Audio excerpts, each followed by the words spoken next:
واستغفره إنه كان توابا صدق الله العلي العظيم.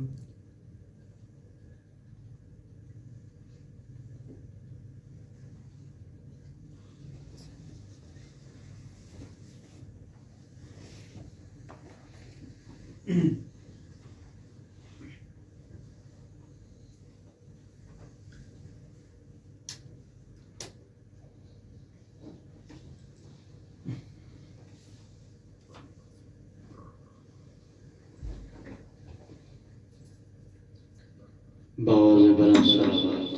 اللهم صل على محمد وآل محمد عجل فرجهم. بار دیگر بلندتر صلوات. اللهم صل على محمد وآل محمد عجل فرجهم. ظہور تعجیل امام زمان بلندتر صلوات. اللهم صل على محمد وآل محمد عجل فرجهم. اللہ من کرہ الفاتحہ. بسم اللہ الرحمن الرحیم الحمد للہ الرحمن الرحیم مالک اهدنا الصراط المستقيم صراط الذين.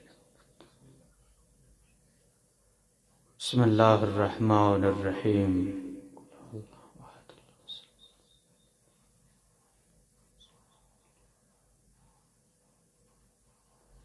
بسم اللہ الرحمن الرحیم.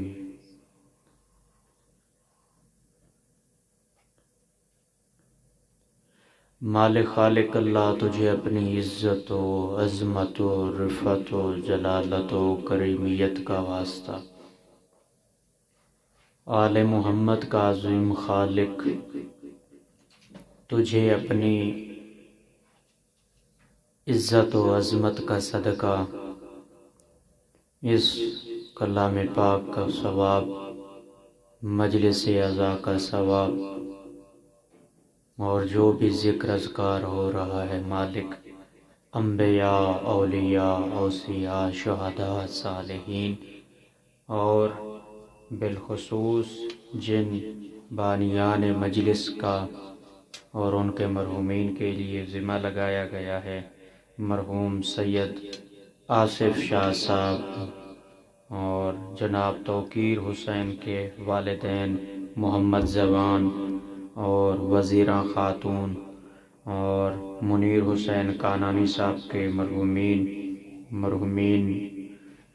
قاسم فیملی اور مرحومین عبداللہ ہرجی صاحب اور مرحومین علی اسماعیل صاحب، مرحومین ارشد اللہ رکھا صاحب، مرحومین کریم علی راجن صاحب اور مرحومین خاکو فیملی اور مرحومین تہذیب مہدی بخاری، سیدہ نسرین فاطمہ رباب بخاری اور مرحومین عبدالکریم لال جی اور مرحومین شعبان علی اور جگانی فیملی، شریف فیملی اور مالک ان کے جتنے بھی لواحقین وارثین مرحومین ہیں، مالک انہیں کروٹ کروٹ جنت نصیب فرما. آل محمد کا عظیم خالق اقبال لادک صاحب، زہرا بخاری، اقبال صاحب اور زہرا لالچی اور فریدہ صالح محمد، شکیلہ محمد جعفر جگانی، مالک ان کی توفیقات خیر میں اضافہ فرما، ان کے رزق کو وسیع فرما، ان کی مشکلات پریشانیاں زہرا کے صدقے حل فرما. کریم اللہ تجھے اپنی عزت و عظمت کا صدقہ ان کا کیا گیا خرچ اخراجات لنگر تبرک نیاز بارگاہ مقدس میں مستجاب فرما، اور بالخصوص جتنے بھی مومنین مومنات مستورات دوستان طلباء علماء نے مجھ حقیر کے ذمہ دعائیں ذمہ لگائیں، مالک ان کی دعاؤں کو مستجاب فرما. جو مریض ہیں انہیں صحت یابی عطا فرما، اور بالخصوص غلام رمضان علی ہنسراج اور سجاد روشن علی پیر محمد اور لیلہ دھارس اور ظفر اقبال صاحب کی بیٹی مریض ہیں، مالک انہیں صحت تندرستی شفائے کلی عطا فرما. جو بے اولاد ہیں جناب رباب کی اجڑی ہوئی جھولی کے صدقے مالک انہیں اولاد نرینہ نیک و سہل عطا فرما. بی بی کریمہ اہل بیت بنت امام موسیٰ کاظم کے جوار میں بیٹھ کر مالک دعا مانگتے ہماری دعاؤں کو قبولیت کا شرف عطا فرما. امام زمانہ کا جلد از جلد ظہور فرما. ہمیں ان کے آوان و انصار میں شامل فرما. تمام دعاؤں کی قبولیت اور مجلس کی مقبولیت کا بہترین ذریعہ بلند تر صلوات. صلی علی محمد و آل محمد وعجل فرجهم آل محمد. نعرہ تکبیر، اللہ اکبر، نعرہ رسالت یا رسول اللہ، نعرہ حیدری یا علی یا علی، باواز بلند صلوات. صلی علی محمد و آل محمد وعجل.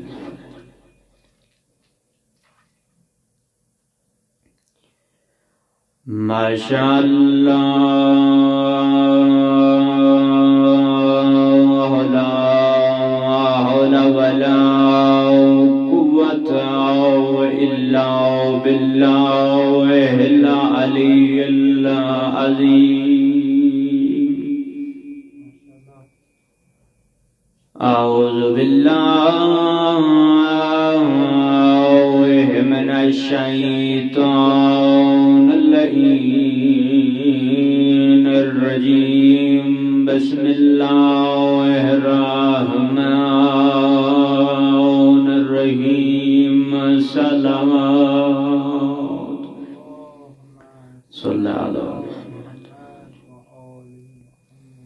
الحمدللہ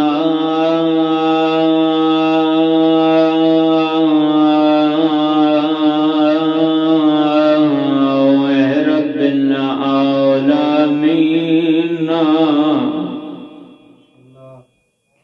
والعاقبۃ للمتقین وجنۃ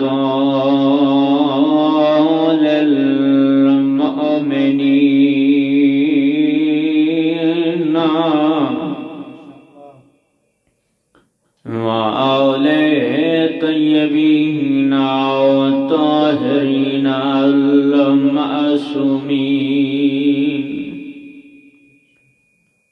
الذین اذهب اللہ عنہم الرجس وطہرہم تطہیرا. اللہم صلی اللہ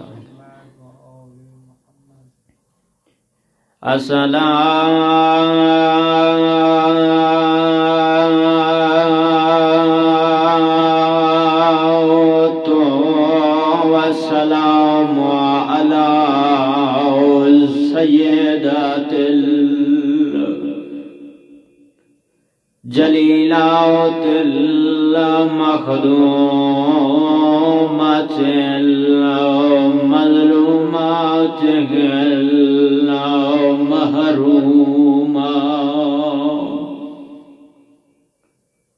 اناک میرا صحابیہا واللاتی قولت صبت علیہ مسائب سرنا اولیاء.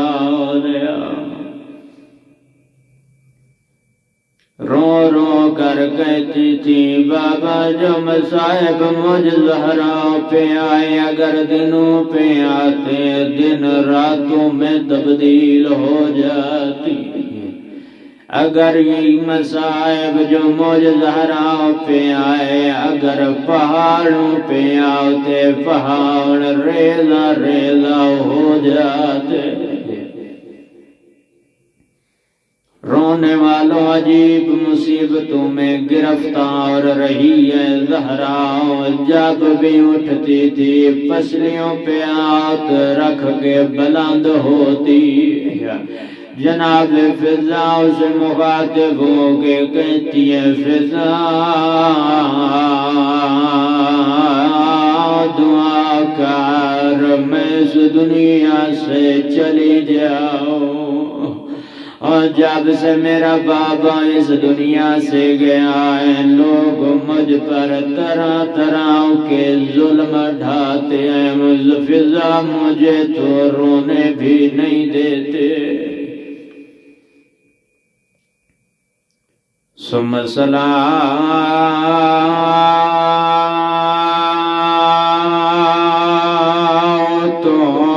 والسلام علی حسن المعصوم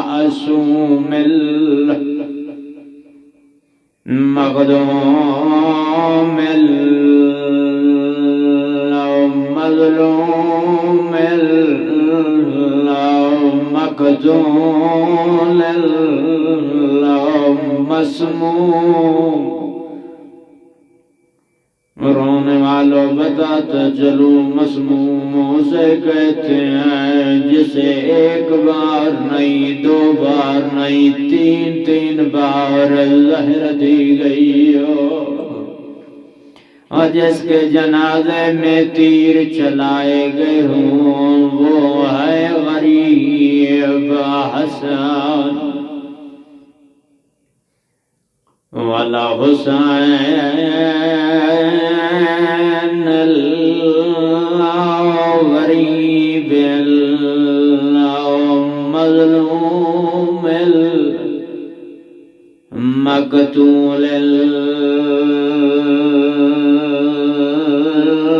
مذبوح ہے بے عرض کربلا۔ وہ غریب ہے جو کربلا کی سرزمین پہ تنہا ذبح ہوتا رہا، بھائی بھی مارے گئے، بھتیجے بھی مارے گئے، بیٹے بھی مارے گئے، میرے غریب امام کے انصار بھی مارے گئے، سارے مارے گئے، اکیلا رہ گیا زہرا کا بیٹا۔ آسمان کی طرف منہ کر کے کہتا ہے میرا اللہ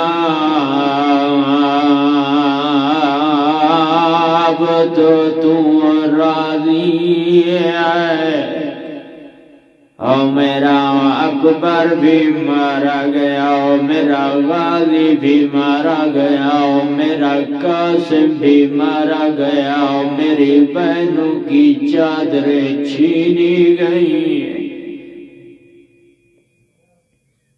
وَزَيْنُ الْعَابِدِينَ مَرِيضًا وَبَاكِرًا صَغِيرًا وَزَيْنَبُ أَسِيرَةً مِنَ الْكُوفَةِ وَالشَّامِ۔ أما بعد فقد قال الله تبارك وتعالى بسم ربك العظيم بسم الله الرحمن الرحيم وقل جعل حقا وذاق الباطل إن الباطل كان زهوقا۔ بلندتر صلوات ما صلی علی محمد وآل محمد۔ مالک کائنات اپنی بارگاہ مقدس میں ہمارا چل کے آنا قبول فرمائے۔ محرم الحرام کے اس عشرہ میں مالک اس عشرے میں جتنے بھی مرحومین کے لیے دعا کا ذمہ لگایا گیا ہے، مالک انہیں کروٹ کروٹ جنت نصیب فرما۔ مالک جتنے طلباء تشریف فرما ہیں تمام کی حاجات شرعیہ اپنی بارگاہ مقدس میں قبول فرما۔ اس فرش اعضاء کو اپنی بارگاہ میں عبادت کے طور پہ شمار فرما، اور جتنے سننے والے ہیں، دیکھنے والے ہیں، مالک دنیا کے جس کونے میں، جس خطے میں بھی بیٹھ کر اس ذکر محمد و آل محمد کو سن رہے ہیں، اس ذکر کو ان کے لیے دنیا میں نجات اور آخرت میں شفاعت کا ذریعہ قرار فرما۔ لاکھ حمد و ثنا ہے اس اللہ کی جس اللہ نے اس کائنات کو خلق کیا،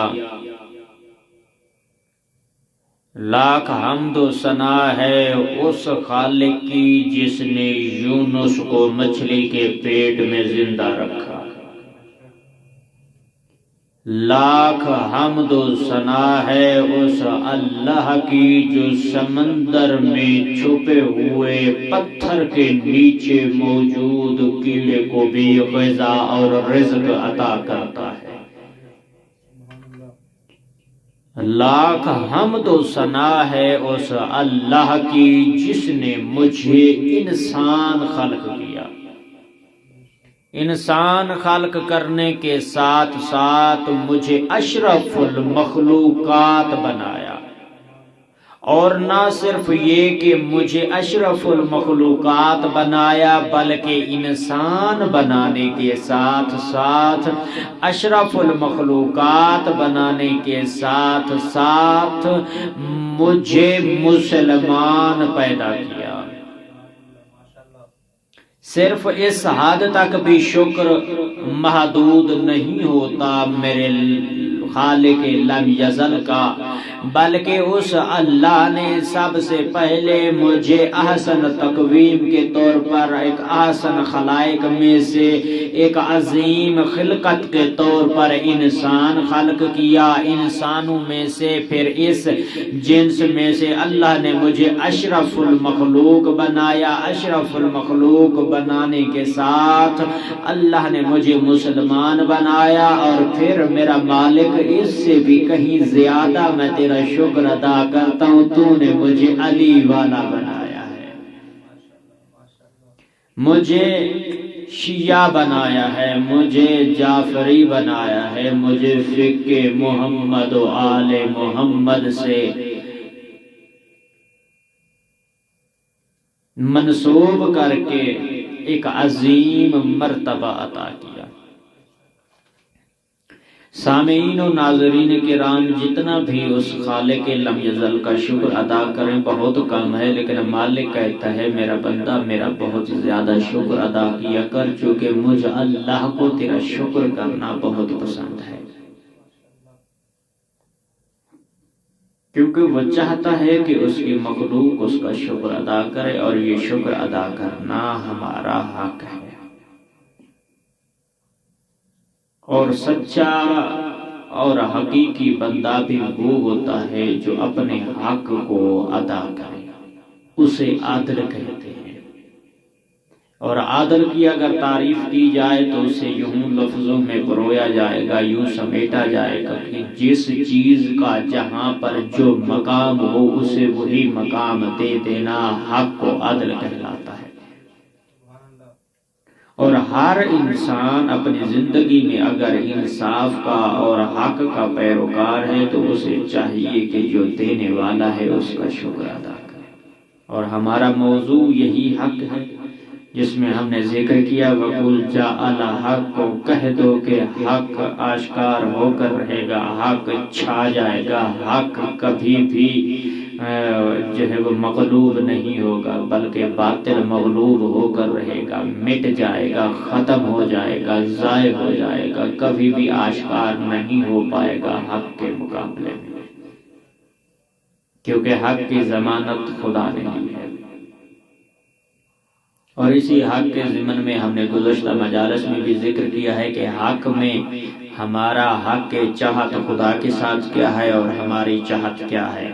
چاہت خدا بھی ہم نے ذکر کر لی اور چاہت انسان کو بھی ہم نے ذکر کر لیا۔ اگلے زینے میں ہم چلے تھے کہ جس میں ہم نے بیان کیا تھا اپنے آنے والے نئے ناظرین اور بیٹھ کر سننے والے نئے طلباء اور مومنین کے لیے ذکر کر رہا ہوں مقدمتاً۔ دوسرے زینے میں ہم نے ذکر کیا تھا کہ حق کی حقیقت کیا ہے اور حق کے خدا کیا ہے اور حق کے امام کیا ہے۔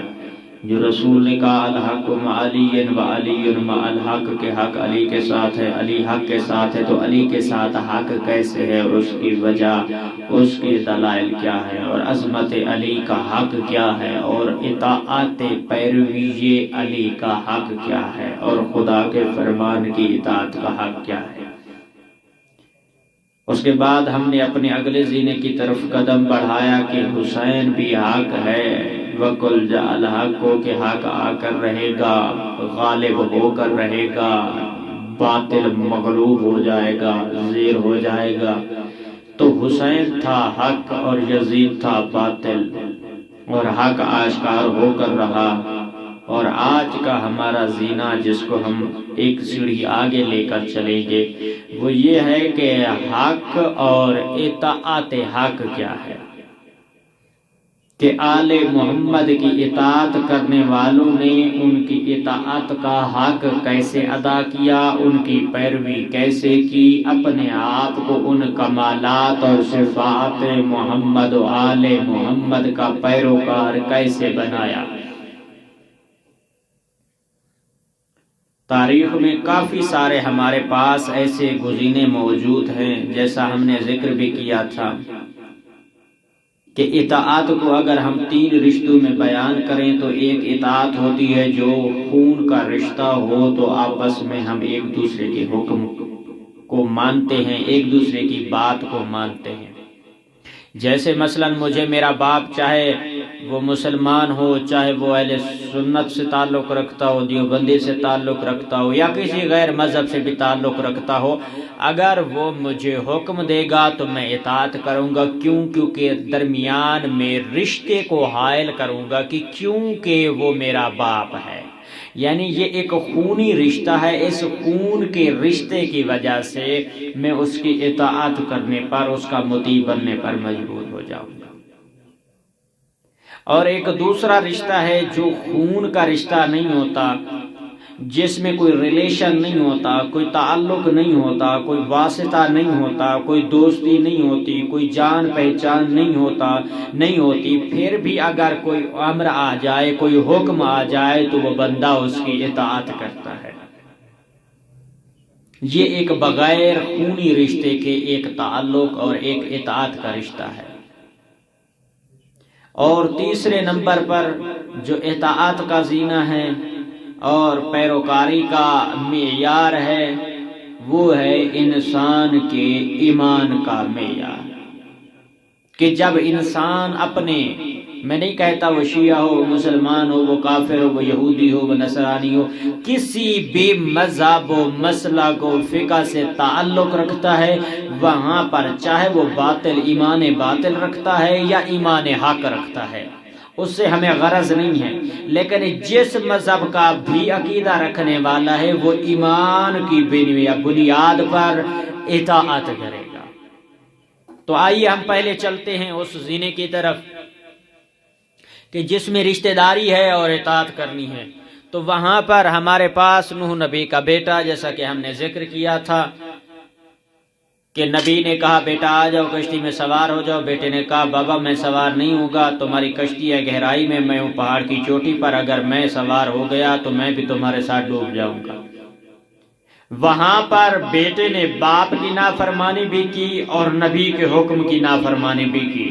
اب اللہ نے کہا کہ اے نوح اگر تیرا بیٹا ہی کیوں نہیں ہے، اگر وہ امر الہی کی نافرمانی کرے تو وہ جہنم کا مستحق ہے۔ تو نوح نبی کا بیٹا جہنم کا مستحق بنا تو ثابت ہوا، لہذا یہ ہمیں ماننا پڑے گا کہ اگر چاہے نبی کا بیٹا ہی کیوں نہ ہو، جب ہم خدا کے امر کی نافرمانی کریں گے، نبی کا بیٹا ہونا معیار نہیں ہے بلکہ اطاعت معیار ہے۔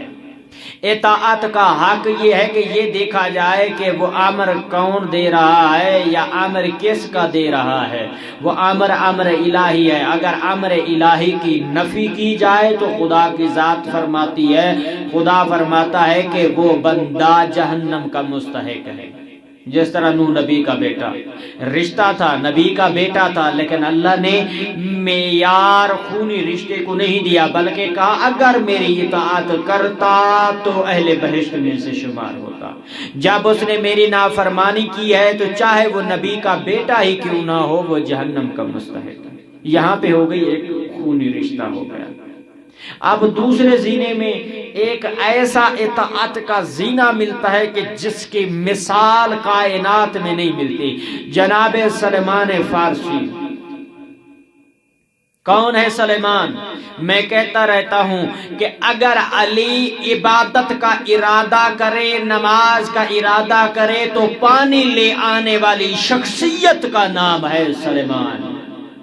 جب عبادت کا ارادہ علی کرے، مصلی بچھانے والی شخصیت کا نام ہے سلیمان۔ جسے زہرا چچا کہہ کر بلائے اسے کہتے ہیں سلیمان، جو ایمان کے نام 10ویں درجے پہ فائز ہے۔ کون ہے سلیمان؟ کس طرح اس مقام کو حاصل کر لیا، کیسے ان کا گرویدہ بن گیا، کیسے ان کا چاہنے والا بن گیا، کیسے ان کی مودت محبت اس کے دل میں آ گئی۔ ہاں جناب سلیمان فارسی فارس کے رہنے والے تھے، یہودی تھے، ایمان بعد میں لائے تھے، لیکن اپنے ایمان کو جب علی کی ولایت میں پرو کر، اطاعت کا پیکر بنا کر، گفتار کا پیکر بنا کر، اخلاق کا پیکر بنا کر، ایمان کا پیکر بنا کر، اطاعت کا پیکر بنا کر اپنے آپ کو ایمان کی اس بلندی اور نہج پر لے گیا کہ رسول کو کہنا پڑا کہ سلیمان منا اہل البیت، سلیمان تو میرے اہل بیت میں سے ہے۔ اللہ اکبر۔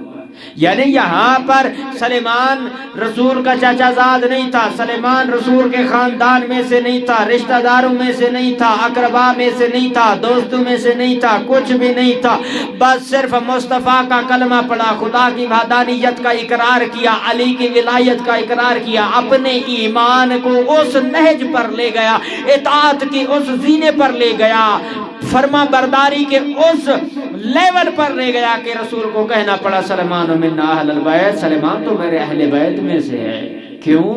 وہ معیار کیا تھا، وہ شرط کیا تھی، وہ قید کیا تھی؟ یعنی وہاں پر رشتہ خون کا نہیں تھا بلکہ رشتہ اطاعت کا تھا۔ تو دو چیزیں ہمارے پاس ہو گئی، ایک نوح نبی کا بیٹا، تعلق اور رشتہ داری کیا ہے؟ خون کی ہے، یعنی نوح نبی ہے اور نبی کا بیٹا ہے۔ بیٹا باپ کی نافرمانی کر رہا ہے، نبی کی نافرمانی کر رہا ہے، اللہ نے کہا تم جہنم کے مستحق۔ سلیمان فارسی نہ تو نبی کا چچا زاد ہے، نہ نبی کا بیٹا ہے، نہ نبی کے اقربا میں سے ہے، نہ نبی کے خاندان میں سے ہے، لیکن اطاعت کی، فرما برداری کی تو رسول نے کہا سلیمان منا اہل البیت، سلیمان تو میرے اہل بیت میں سے ہے۔ دو چیزیں۔ تیسرا زینہ جو اطاعت کا حق ادا کرتا ہے، جس طرح حق آشکار ہو کر رہتا ہے، باطل مغلوب ہو کر رہتا ہے، وہ تیسرا حق اطاعت جو ہے وہ ہے ایمان۔ کیوں؟ کیونکہ مالک فرماتا ہے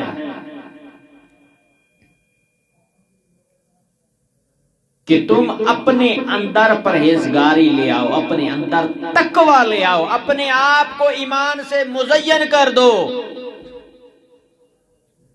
اے ایمان والو، اگر تم چاہتے ہو کہ مجھ اللہ کی اطاعت کا حق ادا کرو تو پھر اپنے ایمان کو پرہیزگاری اور تقوی کے ساتھ مضبوط رکھو، کہیں شیطان کے بہکاوے میں نہ آ جاؤ۔ ہاں، کیوں؟ کیونکہ ان کی اطاعت کرنے والی شخصیات ایسی ہیں جو حق پر ہیں، جیسے علی حق پر ہے، حسن حق پر ہے، حسین حق پر ہے، اور حسین باطل کے سامنے ڈٹ گیا۔ حسین محسن انسانیت ہونے کے ساتھ محسن اسلام بھی ہے۔ کیسا محسن؟ اس محسن کی وضاحت ہم یوں کریں گے، میں مثال کے ذریعے سے اپنے سامعین، ناظرین اور مومنین کو سمجھانا چاہوں گا، طلباء کی خدمت میں عرض کرنا چاہوں گا بطور درسن۔ ایک بندہ جب کسی جگہ پر کھڑا ہوتا ہے، جب وہ کسی سفر کا ارادہ کرتا ہے، مثال کے طور پر اگر وہ پاکستان میں کھڑا ہوا ہے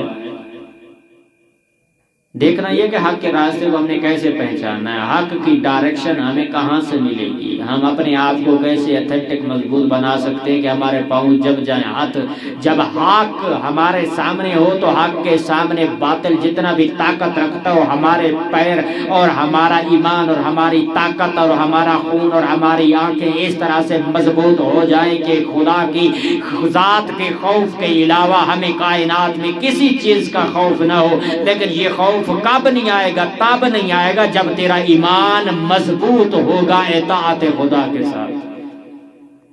جب انسان کسی جگہ کھڑا ہو تو کسی جگہ میں، مثلا پاکستان میں کھڑا ہوا یا ہندوستان میں کھڑا ہوا، تو اس نے حیدرآباد سے دلی جانا ہے تو وہ حیدرآباد سے دلی جانے والے بس میں بیٹھ کر سفر کرے گا۔ کبھی ایسا نہیں ہو سکتا کہ کوئی بندہ جو ہے وہ جناب بنارس جانے والی گاڑی میں بیٹھ جائے اور وہ پاکستان پہنچ جائے گا، نہیں، ایسا نہیں ہو سکتا۔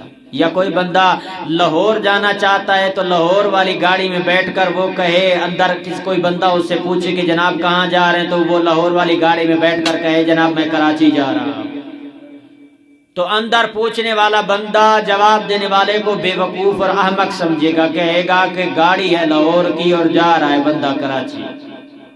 جو لاہور کے راستے پر گاڑی جا رہی ہے اور لاہور کی سمت جا رہی ہے تو وہ کیسے کراچی پہنچے گا؟ یعنی معلوم ہوا کہ اپنے راستے اور اپنے منزل کے تعین کے لیے سب سے پہلے صحیح راستے کو اختیار کرو کہ اپنی منزل تک پہنچنے کے لیے کہ آیا آپ کا راستہ بھی درست ہے یا نہیں، آپ کا راستہ صراط مستقیم بھی ہے یا نہیں۔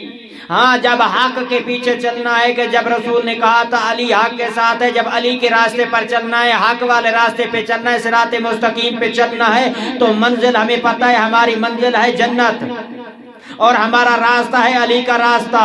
تو پھر دیکھ میرا بندہ، میرا بھائی، میرا دوست عزیز، پھر دیکھ اپنے راستے کو کہ آیا تیرا راستہ علی والا راستہ ہے یا یزید والا راستہ ہے۔ اگر تو کچھ راستے میں علی والے راستے کو اختیار کر کے راستے میں تو جھوٹ بولتا ہے، راستے میں تو زنا کرتا ہے، راستے میں تو چوری کرتا ہے، راستے میں کسی غریب کا مال کھاتا ہے، تو تو نے اپنا راستہ تبدیل کر لیا۔ جب تم نے اپنا راستہ، اپنی ڈائریکشن تبدیل کر لی تو پھر لازم اور واجب ہے کہ یا تو تیری منزل تو سے دور ہو گئی ہے یا پھر تو بھٹک گیا ہے۔ جب انسان اپنے راستے سے بھٹک جائے، اپنی منزل کو چھوڑ دے، تو وہ کسی اور مقصد میں لگ جاتا ہے۔ جب مقصد کوئی اور ہو تو پھر خدا کہتے ہیں وہ شیطان کے راستے کا راہی ہے، حسین کے راستے کا راہی نہیں ہو سکتا۔ اور میرا بھائی، میرا دوست، میرا عزیز، میرا بزرگ، اپنے ایمان کو مضبوط رکھ۔ یہ دنیا جس کائنات میں اللہ نے تجھے بھیجا ہے، یہ تیرے سکول، یونیورسٹی، کالج کی طرح، یہ ان تمام یونیورسٹیوں کی طرح تیرے لیے ایک امتحان گاہ ہے۔ اس امتحان گاہ میں جب تو آیا ہے، جس طرح کوئی انسان کسی کالج میں، یونیورسٹی میں، سکول میں، مدرسے میں جاتا ہے تو اپنے نصاب کی تیاری کرتا ہے، امتحان کو آمادہ کرتا ہے، آمادہ کرنے کے بعد جب ایگزامینیشن ہال میں پہنچتا ہے تو اسے یہ ڈر ہوتا ہے کہ کہیں اگر میں نے کچھ غلط جواب دے دیا تو میں فیل ہو جاؤں گا، میری فیسیں ضائع ہو جائیں گی، میری دن اور رات کی محنت ضائع ہو جائے گی۔ ہو عبد خدا، تجھے پتہ نہیں ہے تیری قبر تیرا ایگزامینیشن ہال ہے، دنیا تیرے لیے نصاب ہے۔ اس دنیا میں تو نے توحید کو پڑھا یا نہیں پڑھا، تو نے اپنے عقائد کو پڑھا یا نہیں پڑھا، اللہ نے تجھے اس امتحان کی تیاری کے لیے ایک خلاصہ بھی دیا جسے قرآن کہتے ہیں، تجھے ایک سلیبس دیا جسے قرآن کہتے ہیں۔ کہ آیا تو نے اس قرآن کو پڑھ کر اپنے نصاب کی تیاری کر کے اپنے ایگزامینیشن ہال میں جانے کے لیے تیار ہے، جہاں پر نقل بھی نہیں چلے گی، جہاں پر تو چھپ کر کچھ لکھ نہیں سکتا، وہاں کے کنٹرولر اور وہاں کے اسٹینڈرڈ جو وہاں کے مینیجر یا کنٹرولر ہوں گے وہ بھی ملائکہ ہوں گے جو تجھے نقل بھی نہیں مارنے دیں گے، جو تجھے کسی سے پوچھنے بھی نہیں دیں گے۔ جو دنیا میں تو نصاب تیار کر کے آیا، وہاں پر وہ سوال کریں گے من ربوں کا تیرا رب کون ہے، من نبیوں کا تیرا نبی کون ہے، من کتابوں کا تیری کتاب کون ہے۔ اس وقت تو جواب کیا دے گا؟ تو میرا بھائی، میرا دوست، میرا عزیز، اس دنیا کی امتحان گاہ میں اپنے درس کو اس طرح سے صحیح سمجھ جو تجھے سمجھا سکیں۔ اپنے ممبر سے ان جاہل لوگوں سے درس نہ لے جن کو خود درس لینے کی ضرورت ہے، درس ان سے لے جو قرآن کے مدرس ہیں، جو قرآن کے مفسر ہیں، جو قرآن کے محرک ہیں، جو قرآن کے محقق ہیں۔ اگر کائنات میں محرک و محقق اور مفسر قرآن اگر شخصیات کو ڈھونڈنا چاہتا ہے تو ان شخصیات کو محمد و آل محمد کہتے ہیں۔ ہاں، تیرے پاس اللہ نے تجھے ایسی کتاب عطا کی جس میں سائنس کا علم بھی ہے، جس میں کیمسٹری کا علم بھی ہے، جس میں الجبرا کا علم بھی ہے، جس میں بایو کا علم بھی ہے، جس میں خلقت انسان کے ہر ذرے سے لے کر کل کائنات کے وجود تک کا علم موجود ہے۔ جس اللہ کے بھیجے گئے نصاب کی طرف تیری سائنس بھی محتاج ہوتی ہے۔ ہاں میرا بھائی، میرا دوست، اس دنیا میں تو آیا ہے، اپنے نصاب کی تیاری کر۔ یہ دنیا کتنا ہی بے وقوف ہے اور بغض علی میں اتنا اندھی ہو چکی ہے کہ حق کوئی بھی نہیں پہچانتی۔ قبلہ حسنین صاحب، دنیا یہ کہتی ہے کہ اگر میں یا علی کہوں تو لوگ مجھے شیعہ ہونے کا سرٹیفکیٹ دے دیتے ہیں، اگر میرے سائیکل پر یا علی مدد لکھا ہو تو لوگ مجھے کہتے ہیں میں شیعہ ہوں، اگر میری گاڑی پر یا حسین لکھا ہوا تو لوگ کہتے ہیں یہ گاڑی شیعہ کی جا رہی ہے، اگر میرے گھر پر علم عباس بلند ہو تو لوگ کہتے ہیں یہ شیعہ کا گھر ہے، اگر میں سیاہ لباس پہن کر سینے پر ماتم کروں تو لوگ مجھے کہتے ہیں یہ فقہ جعفریہ سے تعلق رکھتا ہے، یہ شیعہ ہے۔ او میرا بھائی، میرا دوست عزیز، میں جھنگ کے مسلیوں کو بتانا چاہتا ہوں، اپنے ان مسلمان دوستوں کو اور بھائیوں کو بتانا چاہتا ہوں، اگر میں سائیکل پر یا حسین لکھوں تو میں ہو گیا شیعہ، وہ سائیکل بھی شیعہ والوں کا، اگر گاڑی پر یا علی مدد لکھا ہو تو وہ گاڑی بھی شیعوں کی ہوگی، اگر گھر پر علم عباس لگا ہو تو وہ گھر بھی شیعوں کا ہو گیا۔ اور جب جس طرح تو وہ ملا مفتی، میرا دوست، میرا مسلمان بھائی، تو نماز بھی پڑھتا ہے بہشت حاصل کرنے کے لیے، روزہ رکھتا ہے بہشت حاصل کرنے کے لیے، حج ادا کرتا ہے بہشت حاصل کرنے کے لیے، زکوٰۃ دیتا ہے بہشت حاصل کرنے کے لیے، امر بالمعروف کرتا ہے، حج اور ان تمام واجبات کی ادائیگی کرتا ہے صرف بہشت کو حاصل کرنے کے لیے، کائنات میں تمام نیکیاں انجام دیتا ہے صرف بہشت کو حاصل کرنے کے لیے۔ جب سائیکل پر یا حسین لکھا ہو سائیکل بھی شیعوں کا، جب گھر پر علم عباس لگا ہو تو گھر بھی ہو گیا شیعوں کا، اگر میں ماتم کروں تو میں ہو گیا شیعہ، اگر سائیکل پر لکھا ہو یا حسین تو وہ سائیکل بھی ہو گیا شیعوں کا۔ ہو میرا بندہ، ان تمام نماز، روزہ،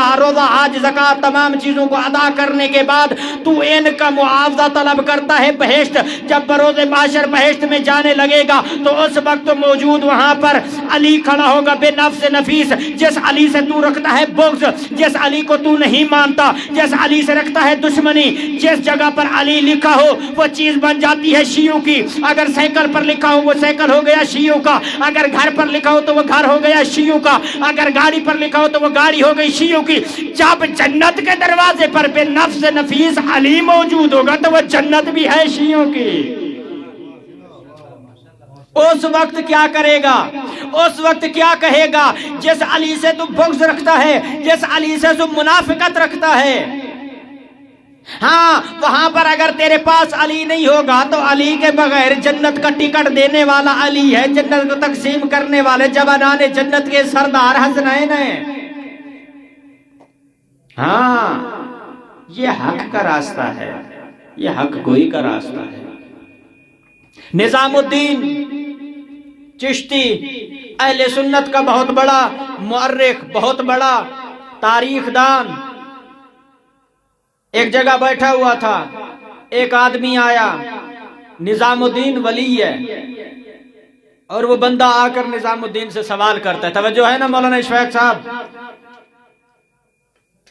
اہل سنت کی ترجمانی کرنے والا نظام الدین ولی۔ اب ایک بندہ آ کر نظام الدین سے سوال کرتا ہے، نظام الدین تو بھی اللہ کا ولی، علی بھی ولی، پھر تیرے ولی ہونے میں اور علی کے ولی ہونے میں فرق کیا ہے؟ علی بھی ولی ہو گیا، تو بھی ولی ہو گیا، کائنات میں ہر دعویٰ کرنے والا ولی ہے، پھر یہ سارے ولی ایک جیسے ہیں۔ نظام الدین نے کہا، میرا بھائی، میرا عزیز، آ ادھر آ میرے ساتھ بیٹھ، میں تجھے بتاؤں علی کیسا ولی ہے اور میں کیسا ولی ہوں۔ کہا تو غذا میں کیا کھاتا ہے؟ کہتا ہے گندم کھاتا ہوں۔ کہتا ہے وہ گندم کہاں سے آتی ہے؟ کہتا ہے اگاتا ہوں۔ کہتا ہے تیری سلطنت کا بادشاہ کون ہے؟ کہتا ہے فلاں شخص میری سلطنت کا بادشاہ ہے، اس نے مجھے تھوڑی سی زمین دی ہوئی ہے، میں وہاں پر کاشتکاری کرتا ہوں، اور جو کاشتکاری کرتا ہوں وہ حکومت میں جمع ہوتی ہے اور وہاں سے مجھے کھانے کو گندم دی جاتی ہے۔ کہتا ہے جو گندم تو اگاتا ہے، جس بادشاہ نے تجھے گندم کی یہ زمین مہیا کی ہے، کہ وہ زمین تیری ذاتی ہے؟ کہتا ہے نہیں، ذاتی نہیں۔ کہتا ہے جو گندم تو اگاتا ہے کیا وہ گندم تیری ذاتی ہے؟ کہتا ہے نہیں ذاتی نہیں ہے۔ کہتا ہے جو بادشاہ کو تو جا کر دیتا ہے کیا وہ گندم اس بادشاہ کی ذاتی ہے؟ کہتا ہے ہاں ذاتی ہے۔ تو کہا کہ پھر جو تجھے وہ گندم عطا کرتا ہے وہ گندم کیا ہے؟ کہتا ہے وہ تو اس بادشاہ نے مجھے خیرات دی۔ تو نظام الدین ہنس کر کہتا ہے او بندہ خدا پھر سمجھ لے میرے ولی ہونے میں اور علی کے ولی ہونے میں فرق یہ ہے کہ جس طرح تیرا بادشاہ تیری گندم اگانے کے بعد تجھے واپس کرتا ہے اور جب وہ واپس لینے کے بعد تجھے جو عطا کرتا ہے وہ کل گندم ہے اس کی ذاتی، اور جو تجھے عطا کرتا ہے وہ ہے خیرات۔ اور بندہ خدا جو علی کی ولایت ہے وہ ولایت علی، علی کا حق ہے، لیکن جو میں ولی ہوں علی کے در سے خیرات لے کر ولی بنا ہوں۔ یہ ہے ولی، علی کے ولی ہونے میں اور میرے ولی ہونے میں فرق۔ تو ہمارا حق کیا ہے کہ ہم اپنے ایگزامینیشن ہال کے لیے نصاب کی تیاری کریں۔ ہمارا حق یہ ہے کہ ہم اپنے قبر کے لیے کچھ ساز و سامان تیار کریں، اپنے اعمال کو بہتر بنائیں، اپنے آپ کو اس طرح سمیٹیں اور صرف اس اطاعت کے زینے اور اس صراط مستقیم کے رستے پر چلائیں جس طرح چلنے کا حق ہے۔ اور ہمیں دعا مانگنی چاہیے میرا اللہ مجھے ایسا بنا دے جیسا تو چاہتا ہے، میرا اللہ مجھے ایسا بنا دے جیسے محمد و آل محمد چاہتے ہیں۔ ہاں اگر تیری گفتگو میں، تیرے کردار میں، تیرے جسم میں، تیرے اعضاء میں، تیرے کسی بھی آنگ میں اگر اہل بیت کی ولایت کی کوئی بھی چھلک نہیں آتی پھر تیرا علی والا کہلوانے کا کوئی فائدہ نہیں ہے۔ ہاں حق کیا ہے کہ ہمیں معرفت امام حاصل کرنی چاہیے۔ آیت اللہ بہجت کے پاس بندہ آیا، کہا آقا میں عارف بننا چاہتا ہوں۔ آقا نے کہا عارف بننے کے لیے تجھے کوئی زیادہ ریاضت کرنے کی ضرورت نہیں ہے، آقا مجھے کیا کیا کرنا ہوگا کہ میں عارف بن جاؤں گا؟ تو اس وقت آیت اللہ بہجت نے کہا عارف بننے کے لیے تجھے کوئی زیادہ محنت نہیں کرنی پڑے گی۔ آقا نے کہا جو جتنا جو کچھ جو بندہ جانتا ہے اس پر صحیح سے عمل کر لے وہ سب سے بڑا عارف ہے۔ یعنی معلوم ہوا جو بندہ جتنا جانتا ہے اس پر ضرور عمل کرے۔ عارف بننے کے لیے مولوی ہونا شرط نہیں ہے، عارف بننے کے لیے آیت اللہ ہونا شرط نہیں ہے، عارف بننے کے لیے مجتہد ہونا شرط نہیں ہے، بلکہ عمل و تقوی شرط ہے۔ پرہیزگاری ہونی چاہیے، تقوی ہونا چاہیے، اطاعت گزاری ہونی چاہیے، تب جا کر انسان عارف بن سکتا ہے۔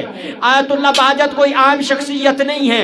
استاد محترم فرماتے ہیں کہ آیت اللہ بہجت جب نماز پڑھ کر تشہد کی حالت میں بیٹھتے تھے اور یا نور اور یا قدوس کی تسبیح پڑھتے تھے، دائیں بائیں کے درخت ان کے ساتھ تسبیح پڑھتے تھے، ان درختوں کی آواز کو آیت اللہ بہجت سنتے تھے۔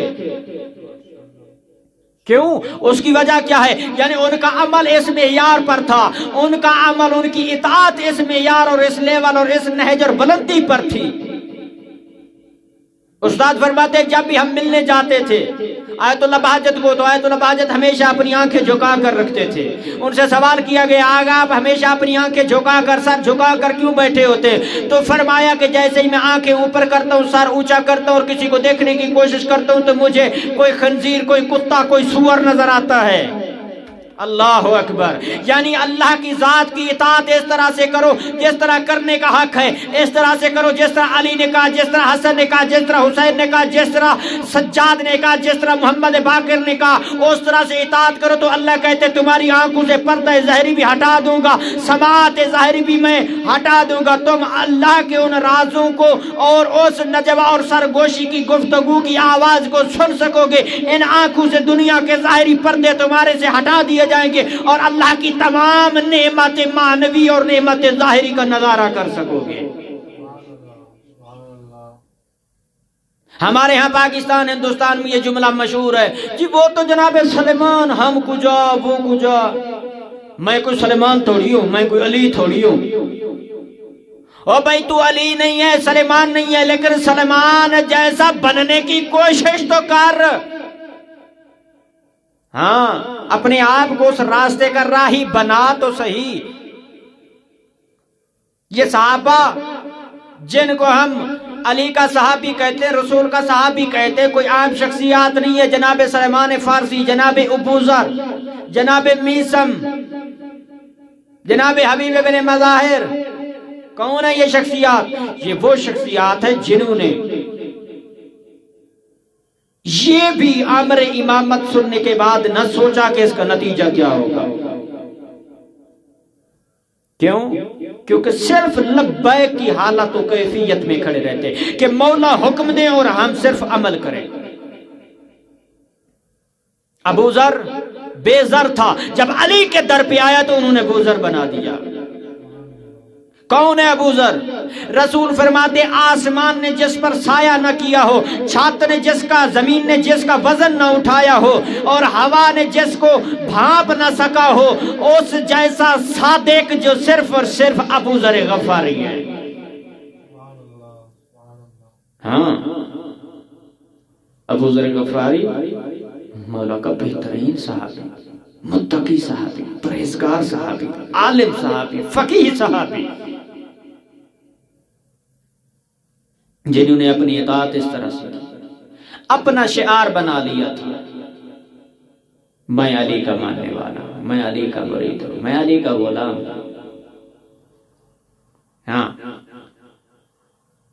جب لوگوں نے ظلم کرنا شروع کیا نا جناب ابو ذر غفاری پہ، اور جناب ابو ذر غفاری کام کون سا کرتے تھے؟ ہر وقت، ہر جگہ، ہر محفل، ہر زمین کے خطے پر جو بھی بندہ ملتا اسے کہتے علی حق ہے، علی حق ہے، علی حق ہے، علی حق ہے، علی حق ہے.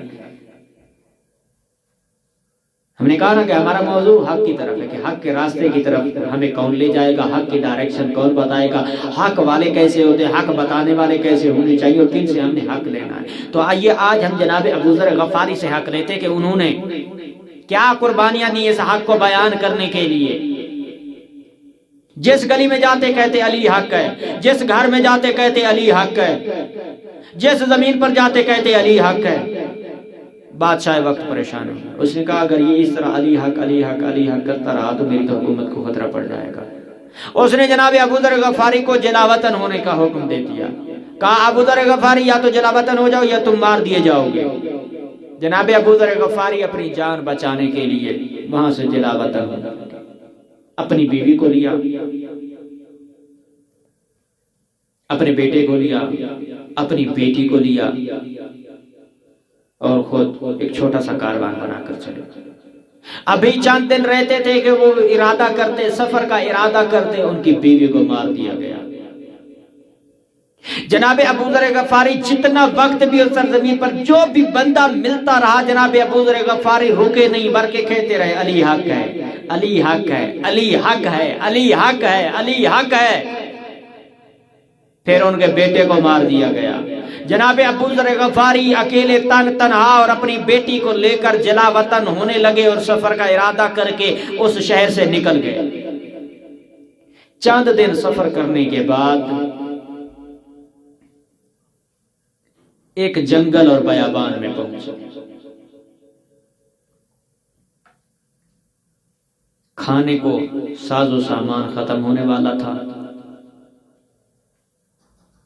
بیٹی بھی ساتھ ہے، تاریکی کا وقت ہے، رات کا ٹائم ہے، تن و تنہا باپ اور بیٹی سفر کر رہے ہیں. جیسے ہی درمیان جنگل میں پہنچے تو اس وقت دونوں باپ بیٹی بیٹھے ہوئے تھے، اور بیٹی بابے سے حیرت کی انگلی منہ میں ڈال کر سوال کرتی ہے، بابا بابا ہم جو جنگل میں موجود ہیں، آپ کے گزر جانے کے بعد میرا سہارا کون ہوگا؟ بیٹیوں کو باپ سے بڑی امید ہوتی ہے، بڑا سہارا ہوتا ہے. بابا اگر آپ چلے گئے تو آپ کے بعد میرا سہارا کون ہوگا؟ میں کس کے سہارے جیوں گی؟ میری تو ماں بھی ماری گئی ہے، میرا بھائی بھی مارا گیا. عجیب حالت و کیفیت تھی، عجیب حالت و کیفیت تھی. جناب ابو ذر غفاری اپنی بیٹی کو کہتے ہیں، بیٹی جب میرا وقت آخر آ جائے تو اس وقت جب میں اس دنیا سے چلا جاؤں گا تو یہاں سے ایک قافلے کا گزر ہوگا، ان قافلے والوں کو بولنا کہ میں ابو ذر غفاری کی بیٹی ہوں. بس عزادارو جیسے بیٹی باپ کے سرانے بیٹھی ہوئی تھی. جناب ابو ذر غفاری کا وقت آخر آیا اور جناب ابو ذر غفاری کا روح پرواز کر گیا. اتنی مصیبتیں اور اتنے ظلم جھیلنے کے بعد جب باپ کی روح پرواز ہوئی نا تو اس وقت بیٹی بابے کے سینے کے اوپر سر رکھ کے روتی رہی، کہتی رہی بابا تن و تنہا میں جنگل میں ہوں، آپ مجھے کس کے سہارے چھوڑ کے گئے ہیں. تاریخ کہتی ہے کچھ ٹائم، کچھ رات کا پہر گزر جانے کے بعد وہاں سے جناب مالک اشتر کا قافلہ گزرا، اور جیسے ہی وہاں سے وہ قافلہ گزرا بی بی نے کاروان کی صدا سنی، اور صدا سننے کے بعد کہا کہ کوئی ہے جو مجھ غریب کی تنہا تنہا جنگل میں مدد کرنے کو آئے. جناب مالک پوچھتے ہیں کون ہے اس جنگل میں، آواز تھوڑی بلند کریں، کون ہے اس جنگل میں جو اس تنہا تنہا جنگل میں موجود ہے. جناب ابو ذر غفاری نے اپنی بیٹی سے کہا تھا بیٹا جب وہ کاروان گزرے نا تو تجھ سے سوال کرے کہ کون ہے اس جنگل میں، تم بتا دینا کہ میں ابو ذر غفاری کی بیٹی ہوں. رونے والوں جیسے ہی عزاداران مظلوم کربلا، جیسے ہی جناب مالک اشتر نے سنا نا، کہا کہ تم کون ہو، تو اس وقت جناب ابو ذر غفاری کی بیٹی نے رو کر کہا چاچا مالک میں ابو ذر کی بیٹی ہوں. ابھی تک یہ الفاظ ادا کرنے کی دیر تھی، جناب مالک اشتر نے اپنے سر سے امامہ اتارا اور امامہ اتار کر فوراً ابو ذر غفاری کی بیٹی کو دیا. کہا بیٹا تم پردہ کرو. اس وقت جناب ابو ذر غفاری کو غسل دیا گیا، کفن دیا گیا اور وہاں پر تدفین کی گئی. عزاداران مظلوم کربلا قیامت کا منظر تھا. میں کہتا ہوں ابو ذر غفاری کی بیٹی تو کتنا خوش نصیب ہے. عجیب منظر ہے، عجیب کیفیت و حالت ہے. جنگل میں تن و تنہا ہے، تیرا باپ اس دنیا سے چلا گیا. میں کہتا ہوں ابو ذر غفاری کی بیٹی تیری ماں بھی ماری گئی، تیرا بھائی بھی مارا گیا اور تیرا باپ بھی مارا گیا. جنگل میں تن و تنہا ہے، تیری مدد کرنے والا کوئی نہیں ہے. جناب مالک اشتر نے آ کر تجھے اپنا امامہ دیا اور تیرا حجاب بھی باقی رکھا اور تیرے بابے کو غسل دیا، اسے کفن دیا، اسے دفن بھی کیا، تجھے اپنے ساتھ لے گئے. اور جناب مالک اشتر نے کہا بیٹا گھبراؤ نہیں، آج کے بعد میں تیرا بابا ہوں اور تیرا خیال میں رکھوں گا. رونے والوں قیامت کا منظر تھا. میں کہتا ہوں ابو ذر غفاری کی بیٹی اور تیرے بابے کو دفن تو کیا گیا اور تیرے بابے کو غسل دیا گیا. ہائے او میں قربان جاؤں سہیل کی سکینہ اور کبھی بابے کے دائیں طرف دوڑتی ہے، کبھی بائیں طرف دوڑتی ہے. دوڑ دوڑ کے جب بابے کے گرد دائرہ لگا رہی تھی، یہ شمر کمینہ کہتا ہے حسین اب تو تھک گیا ہے، تو نے بیٹیوں کو بلا لیا. رونے والوں زہرا کا بیٹا رو کے کہتا ہے او کمینہ میں تھک کر بیٹیوں کو نہیں بلایا. جب باپ پر مشکل آ جاتی ہے پھر باپ بیٹیاں نہیں بلاتے اور بیٹیاں خود چل کر آ جاتی ہیں. رونے والوں اس وقت کمیس کمینے نے کہا حسین بیٹی کو بول واپس چلی جائے نہیں تو میں نے ظلم کرنا ہے. رونے والوں عجیب منظر تھا. حسین مولا رو کے کہتے سکینہ واپس چلی جاؤ، اگر تم نہ گئی یہ کمینہ ظلم کرے گا. رونے والوں عجیب حالت تھی. سکینہ رو کر کہتی ہیں بابا میں نے تیرے سینے پر سونا ہے. رونے والوں عجیب حالت تھی. میں کہتا ہوں ابو ذر غفاری کی بیٹی اور تیرے بابے کو غسل دیا گیا اور تیرے بابے کو کفن دیا گیا. جناب مالک نے اپنا امامہ اتار کر تجھے دیا اور میں قربان جاؤں سکینہ کے بابے پر اور جس کا لاشا کربلا کربلاؤں کی سرزمین پہ بے گور کفن پڑا رہا، اور جسے غسل دینے والا کوئی نہیں تھا، اور جسے کفن دینے والا کوئی نہیں تھا، اور قیامت کا منظر تھا، رونے والے حسین کے لاشے پہ گھوڑے دوڑاتے رہے، مر جاتا یہ جملہ نہ پڑتا۔